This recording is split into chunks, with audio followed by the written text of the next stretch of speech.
ನಮ್ಮ ರೆಸಿಪೀಸ್ ನಿಮಗೆ ಇಷ್ಟವಾದಲ್ಲಿ ನಮ್ಮ ಚಾನೆಲ್ಗೆ ಸಬ್ಸ್ಕ್ರೈಬ್ ಮಾಡಿ ಮತ್ತು ಹೊಸ ವಿಡಿಯೋ ನೋಟಿಫಿಕೇಶನ್ಸ್ಗಾಗಿ ಬೆಲ್ ಐಕಾನ್ ಅನ್ನು ಒತ್ತಿರಿ.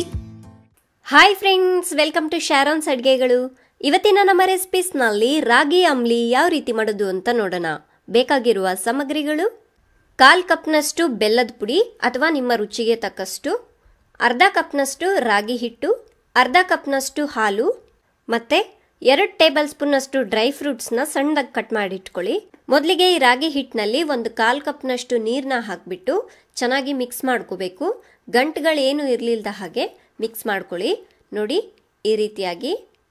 ಇವಾಗ ಒಂದು ಪಾತ್ರೆಯಲ್ಲಿ 3 ಕಪ್ನಷ್ಟು ನೀರನ್ನ ಹಾಕಿ ನೀರನ್ನ ಚೆನ್ನಾಗಿ ಕಾಯಿಸ್ಕೋಬೇಕು. ನೋಡಿ, ಈ ರೀತಿ ಕುದಿಯುವಾಗ ಇದಕ್ಕೆ ಕಲಸಿಟ್ಕೊಂಡಿರೋ ರಾಗಿ ಹಿಟ್ಟನ್ನು ಹಾಕಿ ನೀವು ಇದೇ ಥರ ಉಪ್ಪಿನ ಅಂಬ್ಲಿ ಕೂಡ ಮಾಡ್ಕೋಬೋದು.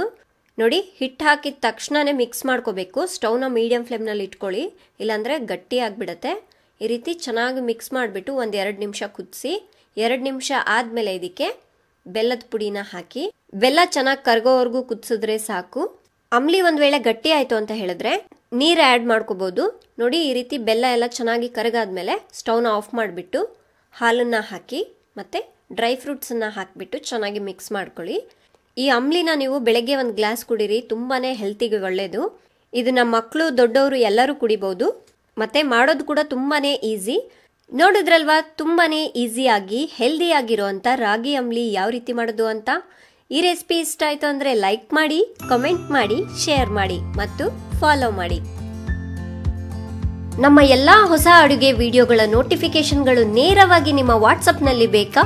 ಹಾಗಾದರೆ ಕೆಳಗಡೆ ಡಿಸ್ಕ್ರಿಪ್ಷನ್ನಲ್ಲಿ ಲಿಂಕ್ ಇದೆ, ಕ್ಲಿಕ್ ಮಾಡಿ.